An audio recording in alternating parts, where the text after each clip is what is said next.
SC/ST act को ख़त्म करने के लिए इतनी सारी जजमेंट सुप्रीम कोर्ट से आ चुकी हैं। रिजर्वेशन छीना जा रहा है, वक्फ एक्ट छीना जा रहा है, SC/ST एक्ट ख़त्म किया जा रहा है। ये ऐसी कानून की धज्जियाँ उड़ाई जा रही हैं एक के बाद एक जजमेंट से सुप्रीम कोर्ट की। इतना ख़तरनाक माहौल बनता जा रहा है धीरे धीरे, और इस पर मेरे ख्याल से बहुत बड़े आंदोलन की बहुत तीव्रता से ज़रूरत है।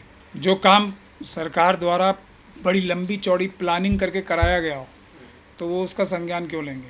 ये तो बड़ी नेचुरल बात है ना। सरकार को और RSS और BJP को तो उनकी मनमांगी मुराद मिल गई। उन्होंने शेड्यूल कास्ट और शेड्यूल ट्राइब कम्युनिटी को आपस में ही एक दूसरे से लड़वा दिया, और दूसरा सबका ही रिजर्वेशन छीनने का उनका एक मजबूत प्लान अब ज़मीनी सतह पे आ गया है, और उसको वो इम्प्लीमेंट करेंगे। रिजर्वेशन पूरी तरह से ख़त्म करने की जो उनकी हार्दिक इच्छा दशकों से चली आ रही है, अब उसको क्रियान्वित करने का समय आ गया उनके लिए। तो खुश हैं बहुत। लेकिन आपका जो आंदोलन जो चल रहा था, नहीं, आपको ऐसा लगता है कि जो हज़ारों साल से मनुवादी मानसिकता और व्यवस्था चली आ रही है, वो अगर कोई हल्का फुल्का आंदोलन होगा या कोई बहुत मजबूत आंदोलन होगा, या जब तक के कोई ऐसा आंदोलन नहीं होगा जिससे ये मजबूर हो जाएं, जब तक इनके कान पे जू रहेंगी। तो ये सीधी सीधी बात है। हमने तो जिस दिन सुप्रीम कोर्ट में थे तब भी हमने कहा था कि हर महीने होना चाहिए ये प्रोटेस्ट, और हर महीने भारत बंद होना चाहिए। और जब तक ये नहीं होगा तो वो तो ये देखते ही है ना, और इसीलिए एक के बाद जुल्म ज़्यादती करते रहते हैं, ताकि लोग किसी एक मुद्दे से दूसरे से तीसरे, और इस चक्कर में इतने ज़्यादा परेशान कर दो लोगों के कि वो अपनी आवाज़ भी ठीक से ओरिजिनल मुद्दों के लिए उठा ही ना सके। तो यही इनकी बात है। अभी और इतनी सारी जजमेंट्स आ रही हैं जो SC/ST एक्ट को डाइल्यूट कर रही हैं। SC/ST एक्ट को ख़त्म करने के लिए इतनी सारी जजमेंट सुप्रीम कोर्ट से आ चुकी हैं अब। लेकिन इसीलिए मैं कह रहा हूँ कि ये अदालतों में जाने से सिर्फ 20% फ़ायदा होता है, 80% पीसफुल प्रोटेस्ट से फ़ायदा होता है। अगर पीसफुल प्रोटेस्ट शुरू नहीं किए शेड्यूल कास्ट और शेड्यूल ट्राइब कम्युनिटी ने, और उनका साथ मेरे ख्याल से सारी मुस्लिम, सिख, क्रिश्चियन, बौद्ध को भी देना चाहिए, और वो देंगे ही, तो SC/ST एक्ट ख़त्म होने के कगार पे है। रिजर्वेशन ख़त्म होने के कगार पे है। SC/ST एक्ट में जो थोड़ी बहुत भी ताकत थी ना, वो सुप्रीम कोर्ट की पिछली कई जजमेंट्स आ चुकी हैं। जो अब एक लेटेस्ट जजमेंट ये आई है जिसमें ये कहा गया है कि जब तक किसी व्यक्ति की बेइज्जती करना ठीक है, उसमें SC/ST का एक्ट नहीं लगेगा, जब तक बेइज्जती की वजह सिर्फ और सिर्फ ये ना हो कि शेड्यूल कास्ट व्यक्ति है, इससे द्वेष की भावना ही इसलिए उत्पन्न हो रही है, तो ये साबित करने का काम अब एक शेड्यूल कास्ट व्यक्ति के कंधों पे आ गया है कि पहले वो ये बताए कि जो ये मुझे गाली दी गई है, जो ये मेरे घर के बाहर कूड़ा फेंका गया है, जो ये मुझे नौकरी से निकाला गया है, वो केवल और केवल मेरे शेड्यूल कास्ट कम्युनिटी या शेड्यूल ट्राइब कम्युनिटी के होने की वजह से निकाला गया, तभी SC/ST एक्ट लगेगा। तो अब बताइए इस SC/ST एक्ट में बचा क्या?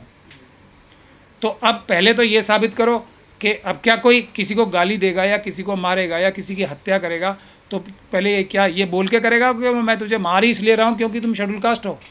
ऐसे बोलेगा कोई क्या?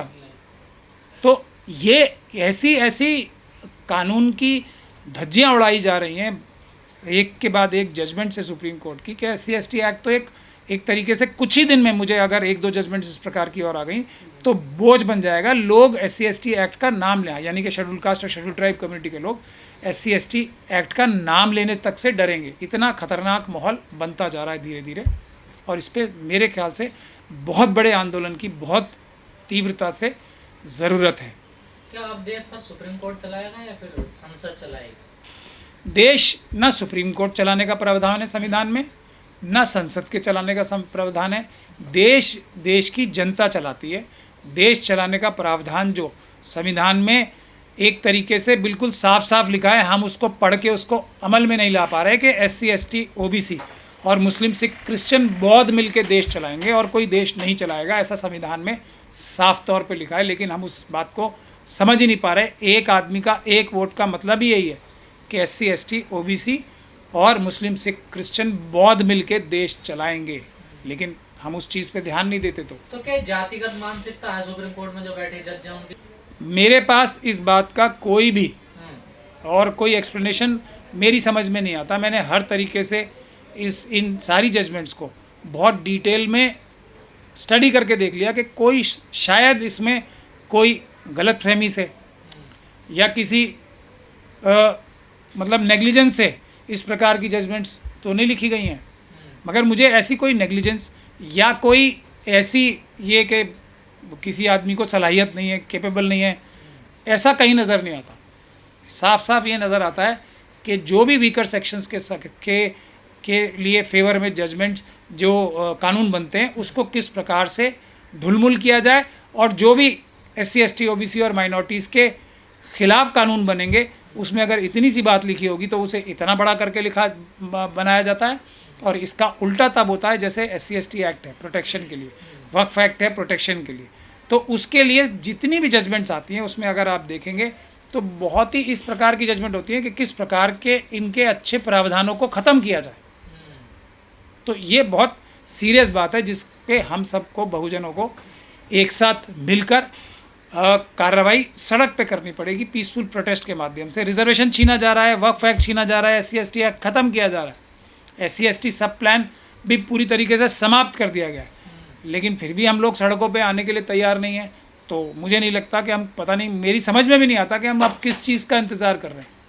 इलेक्शन के लिए अब ये मनुवादी मानसिकता की सरकारों को अब किसी चीज़ की ज़रूरत नहीं है, ना BJP को ना RSS को। अब इलेक्शन जीतने के लिए जनता के वोटों की आवश्यकता ही नहीं है, वो तो चुनाव में धांधली हम लोगों ने साबित कर दी है ना। अब तो आज भी हमारा एक केस लगा हुआ था कि नरेंद्र मोदी जी के खिलाफ़, अमित शाह जी के खिलाफ़, नड्डा जी के खिलाफ़ और राजीव कुमार जी के खिलाफ़ FIR दर्ज कराने का केस था। आज जज साहब छुट्टी पे थी। तो इस प्रकार की जो गतिविधियां हो रही हैं, चुनाव में अगर जनता का वोट ही काम नहीं आएगा तो आप सोच सकते हैं कितने खतरे का सामना देश अभी कर रहा है। आप बार बार कहते हैं कि पीसफुल प्रोटेस्ट होना चाहिए, लेकिन वो पीसफुल जो प्रोटेस्ट होता है कब हिंसक हो जाए उसका पता ही नहीं चलता। देखिए, पीसफुल प्रोटेस्ट जो SC ST OBC और माइनॉरिटीज़ के लोग करते हैं, वो एक भी प्रोटेस्ट आज तक भी हिंसक नहीं हुआ है।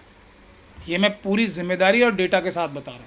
2 अप्रैल का नहीं हुआ सर। ये RSS और BJP के लोग, मनुवादी मानसिकता के लोग ज़्यादातर जाके ऐसे घटनाओं को अंजाम देते हैं या हमारे लोगों के साथ ही मिलके थोड़ी सी शुरुआत कर देते हैं और ऐसा माहौल बना देते हैं जिससे कुछ ना कुछ, लेकिन इसमें 99.9% लोग जो होंगे वो RSS के लोग होंगे जो इस प्रकार की हिंसा में लिप्त होते हैं। या कोई बच्चों का एक झुंड खड़ा है पीसफुली बाबा साहब की फ़ोटो लेके, उसमें एक व्यक्ति चला जाएगा, चलो चलो चलो चलो ऐसा करते हैं। ये इनकी मोडस ऑपरेंडी है।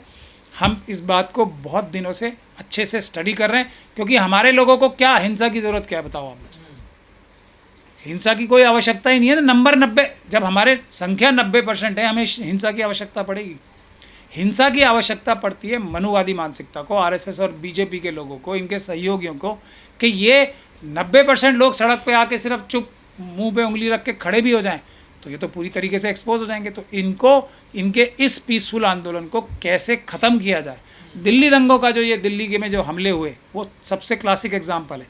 पूरी दुनिया ने देखा ना कि महिलाएं और बच्चे बैठ के प्रोटेस्ट कर रहे थे, उसमें भी कपिल मिश्रा जी जैसे लोगों को, और यहाँ पुलिस के जो भ्रष्ट अधिकारी हैं, DCP सूर्या जो है, उनको भेज के हमला कराया गया ना बच्चों के ऊपर, छोटे छोटे महिलाओं के ऊपर, जो एकदम पूरी तरह पीसफुल। इससे बड़ा तो एग्जाम्पल आपको कोई नहीं मिल सकता। करने वाले भ्रष्ट अधिकारी हैं ना, यही तो बात है। लेकिन क्योंकि ये एक उन्होंने सिस्टम बना रखा है, पुलिस के अधिकारियों ने सिस्टम बना रखा है, जो भ्रष्ट के पुलिस अधिकारी हैं, जो सरकारी अधिकारी हैं, जो इस प्रकार की मानसिकता के जजेस भी हैं, उन्होंने एक लंबी चेन बना रखी है।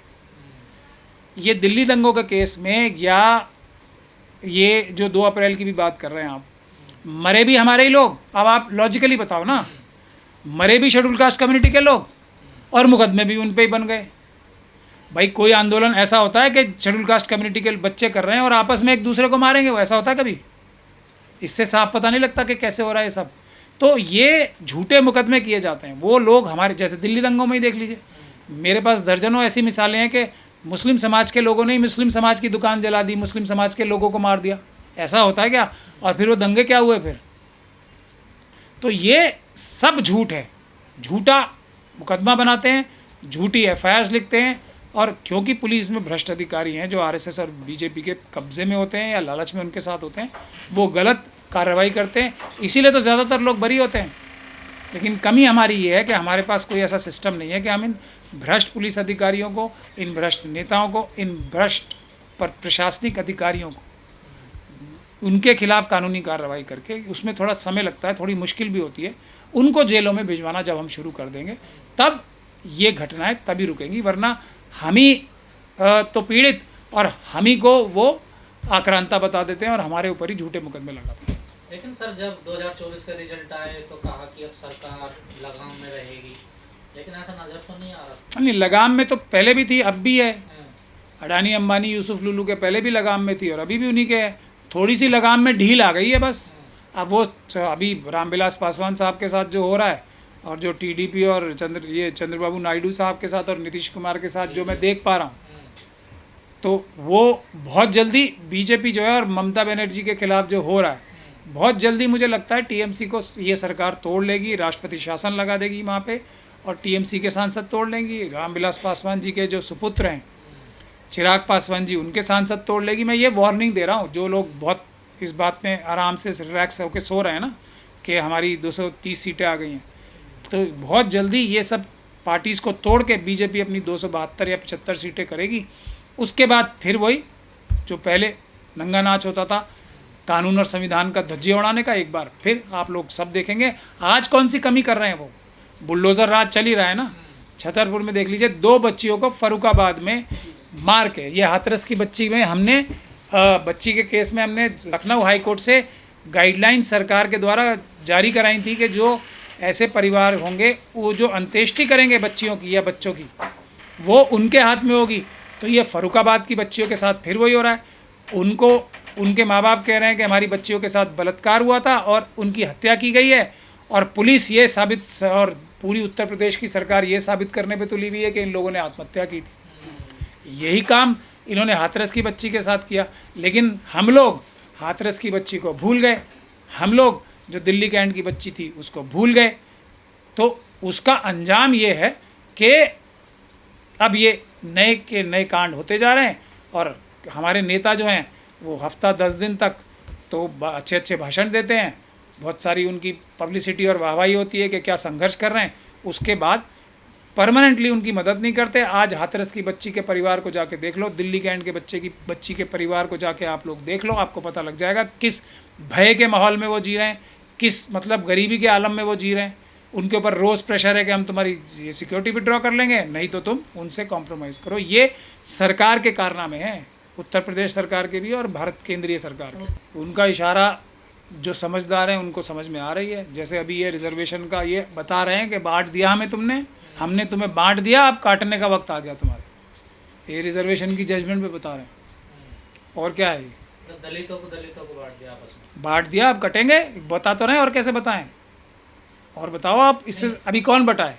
सुप्रीम कोर्ट की इस जजमेंट के बाद कौन बटा है? उन्हीं को कह रहे हैं ना बटोगे।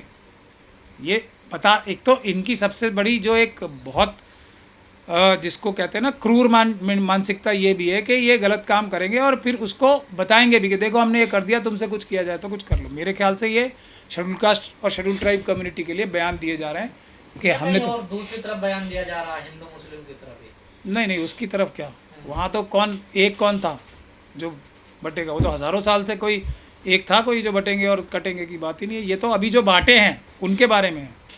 इशारा समझो आप, जब तक आप इनकी भाषा के पीछे इनका मंशा नहीं समझ पाओगे, जब तक इनकी बात समझ में ही नहीं आएगी आपको। ये तो चैलेंज है आपको, हमने बांट दिया, अब आप काटेंगे।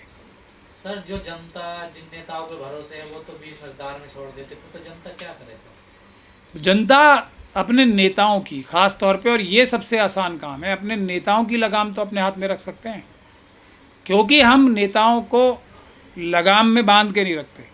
इसीलिए भी नेता बेलगाम होते हैं हमारे अपने नेताओं को तो कम से कम अपना नौकर बना के रखें हम। इतने बड़े बड़े नेता हैं हमारा, और कोई भी एमपी एमएलए या नेता जो होता है वो देश के संविधान ने उसे जनता का नौकर बनाया है।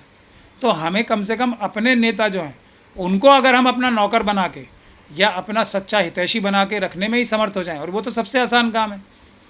उनके खिलाफ तो पीसफुल प्रोटेस्ट करने में ज़्यादा मुश्किल नहीं है। अगर उन्हीं की लगाम हम कस दें तो हमारी, मैं समझता हूँ 60 से 70% जो समस्याएं हैं वो हल हो जाए। पहले इलाज उनका होना चाहिए। बिल्कुल, सबसे पहले इलाज अपनों का होना चाहिए। जिनके लिए हम लोग दिन रात लाठी गोली खा के, दिन रात भूखे रह के जिनको हम लोग नेता बनाते हैं, उनके ऊपर तो सबसे ज़्यादा जिम्मेदारी होती है। अगर वो जिम्मेदारी से चूक करते हैं तो उनकी सज़ा भी सबसे बड़ी होनी चाहिए। मनुवादियों से भी बड़ी सज़ा अपने लोगों की होनी चाहिए।